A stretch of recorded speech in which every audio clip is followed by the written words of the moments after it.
Ladies and gentlemen, boys and girls, children of all ages, welcome to Robert Sports Show. I'm your host, Robert.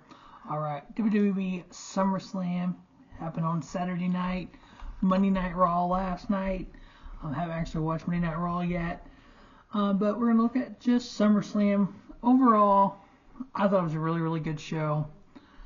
Now, I do want to point out one thing here. I go to Cage Match and get a lot of the stats and stuff.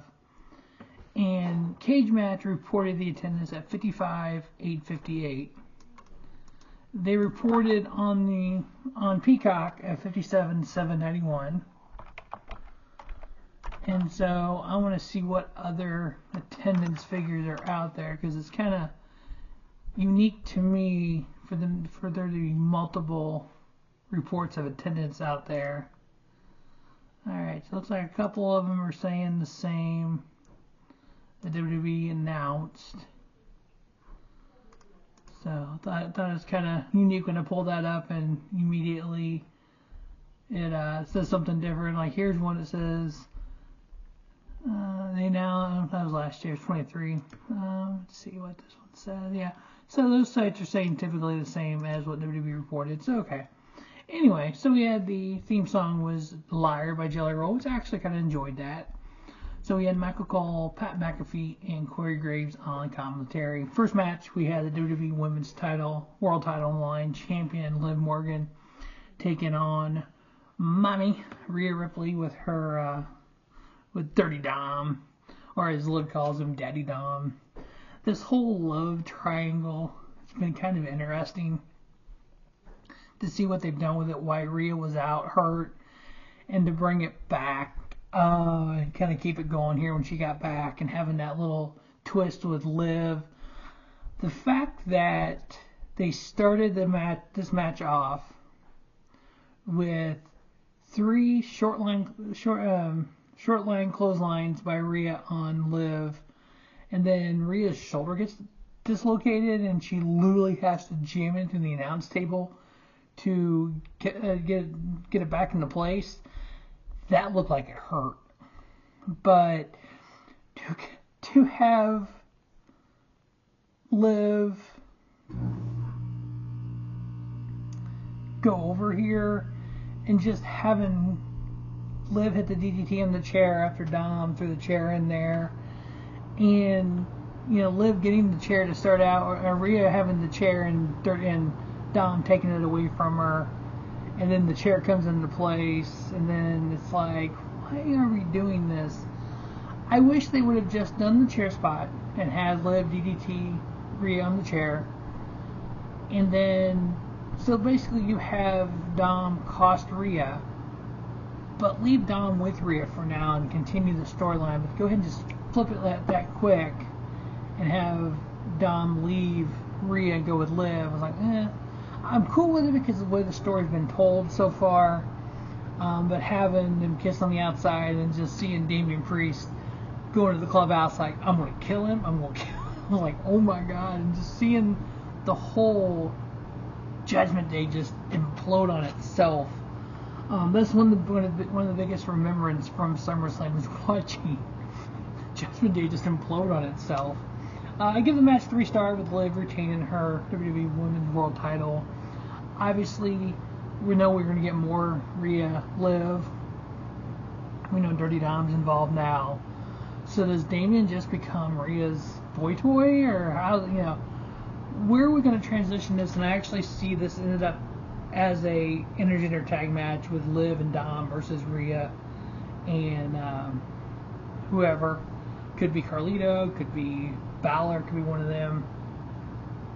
We do have Bad Blood coming up, so I think we build a lot of stuff here. We're going to get some of these rematches at Bad Blood in October. So next up we have the U.S. title line, the Intercontinental title line, champion Sami Zayn taking on Bron Breakker. 5 minutes and 42 seconds to rip the title away from Sami Zayn. We kind of knew it was going to happen. If I would have done a preview, I would have said Dom cost Rhea, Bron annihilates Sami. I would have called these two. The fact that he hit that spear did that bounce off the rope into a spear. It just literally cut Sami in half. Overall, the match was like, nothing. Just it was more just all of Braun's power is more what it was about. And Sami kind of never really got off the ground. 5 minutes 42 seconds. New Intercontinental Champion Braun Breaker. I think Braun's going to take the Intercontinental title and he's going to turn it what it was, the quote workhorse title. If you remember back in the day when Brett and Owen and Shawn, Tripp and those guys had the IC title, they used it as a platform to build themselves up. They used it as a platform to make themselves into main eventers. I think Braun's going to do that. And give it 2 3/4 star. Next up, WWE United States title on line, champion Logan Paul taking on LA Knight. I love the back and forth of what they've done here. I love the fact that you had this match start before the match. Technically, they were fighting on the outside. You had them both doing big, high-risk maneuvers off the top rope. You had Logan Paul doing springboard clothesline from the apron. You had MGK get involved. You had the Prime Drinks stand getting involved like it always does. But you really kind of widened the match out besides just the two wrestling in the ring, which I think you still could have done because Logan Paul is talented enough. We've seen enough of Logan Paul that a true just wrestling match would have worked here. But having LA Knight, with everything in the news about Logan Paul and the fact that Logan Paul got booed in Cleveland, I think they did the right thing by getting the title onto LA Knight, which we kind of knew it was time. I thought WrestleMania was time for LA Knight, but having him hit the BFT there to get that victory, super awesome to see a guy like LA Knight with the title. I think obviously we know that's caught on with the fans. We know the fans are behind him. At least they did it before it got stale. In the past, we know WWE has done that. They've waited till things were stale before they pulled the trigger on a title like this. Probably should have done it at Mania, but I like the fact they did it here. I don't know if we're going to keep seeing Logan Paul, and maybe he's one and done. And I know he owns Prime, and they had the Prime vehicle involved. I kind of thought those kind of stories were kind of neat to tell. We'll see where this goes if Logan comes back or if he's done. But LA Knight, your new United States champion. I give this match 3.5. But hell, Logan Paul's a hell of a good wrestler. Next up, we have the WWE Women's Title line champion Bayley taking on Nia Jax. So far, we've had 2 out of 3 title matches change hands. So that's unlike a WWE show. Typically, you don't have that many titles, boom, boom, changing hands. I liked it. And we had this match. Nia coming out, the fact that she missed the leg drop. You had Bayley doing the Bayley to belly suplex like she always does. You had her actually, Nia on the top rope, Bayley getting up and going over there and picking her up and slamming her. But then you had Tiffany come out and act like she was going to cash in after Nia Jax giving her that new briefcase and Nia and Tiffany being friends and Tiffany telling Nia, I'm not going to cash in on you. But they use that as a distraction for Nia, where Tiffany had the referee with her. They're talking to the referee in the match, and then Nia ended up hitting the 2 big bombs on her in order to get the victory there.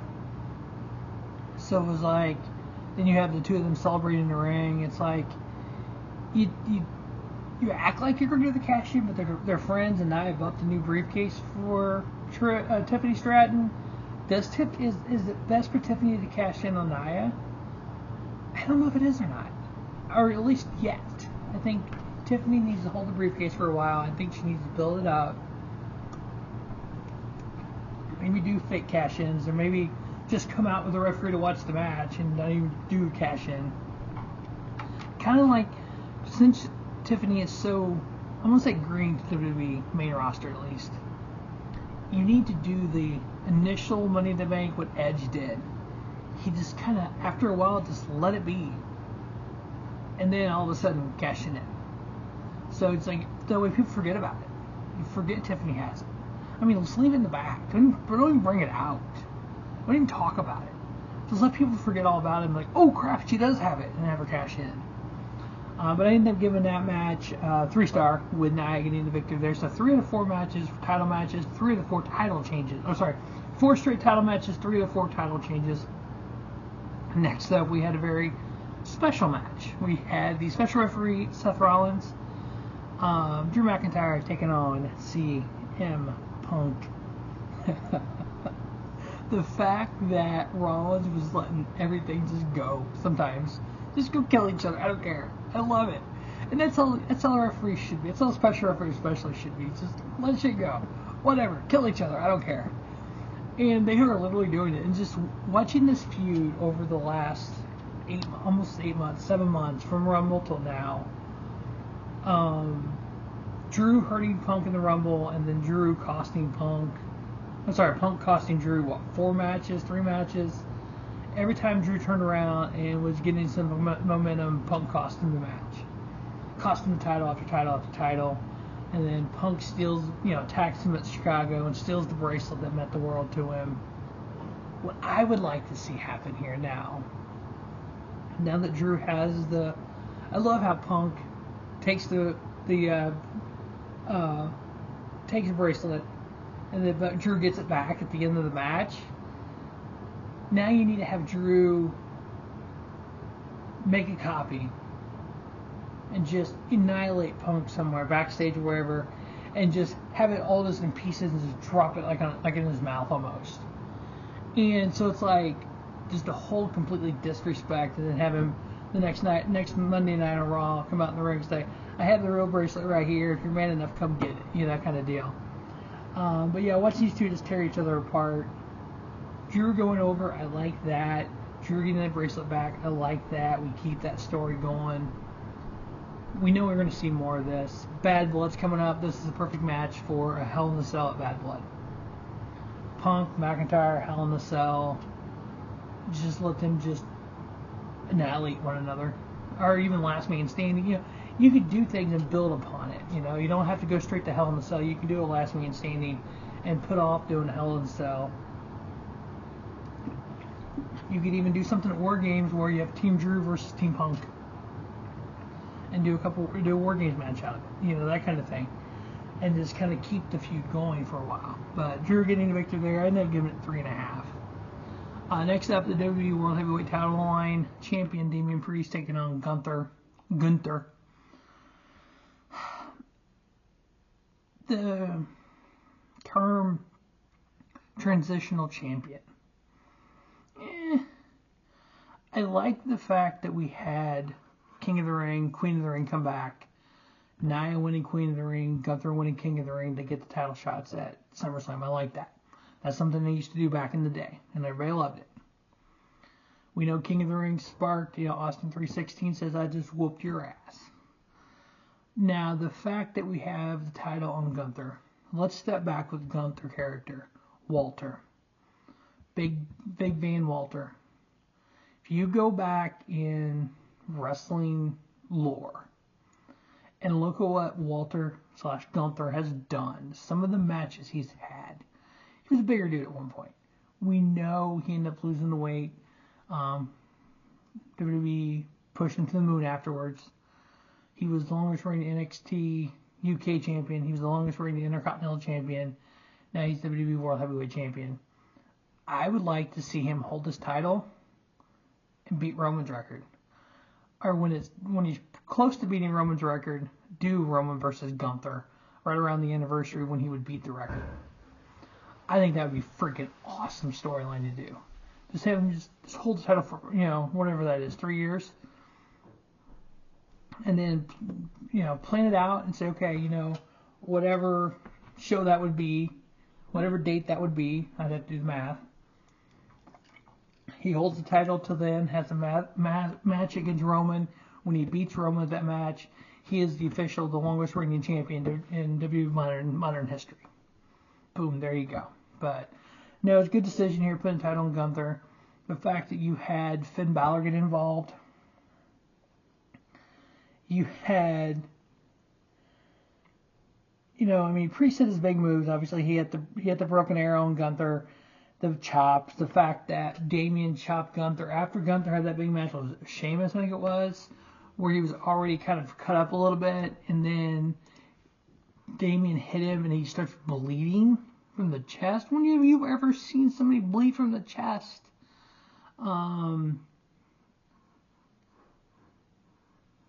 Yeah, I mean, you don't see stuff like that. Oh, the match was Balor, my bad. So yeah, you don't see stuff like that anymore. And just having blood running down his stomach, it's like, that was just added to the story of how hard these two hit each other. But having Gunther, when he hit the move, when Priest hit the move on him, and Gunther rolled, I don't know if he was pushed by Priest or if he did it on his own, rolled toward the ropes. And I noticed that, and Bullet Ray talked about that and busted open a little bit, the psychology of that. You would roll to the center of the ring. If you're a Priest, you're going to roll him to the center so he can't get his foot on the ropes. But I thought the same thing when Bully said it on the radio. When Gunther rolled to the ropes, you knew Balor was standing there. I'm like, shit, Balor's getting involved. I thought Gunther was going to put his leg up on the ropes and Balor was going to try to push it off. But to watch Balor put Gunther's leg on the rope, and then Priest, and the referee calls, and Priest is looking around like, what? And he looks up at the big screen, and they show the replay of it, and Priest just turns and looks at Balor.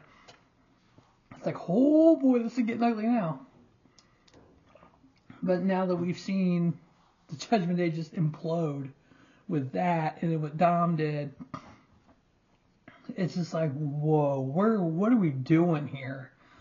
He knew as soon as that happened, Gunther was winning, which, hey, I'm all for it. I think he's going to be a great champion. I think he's going to lead Raw into the Netflix era. I think what we're going to see on Raw the rest of this year in USA and the next year on Netflix could rival what we saw back in the Attitude Era. And that's good for wrestling.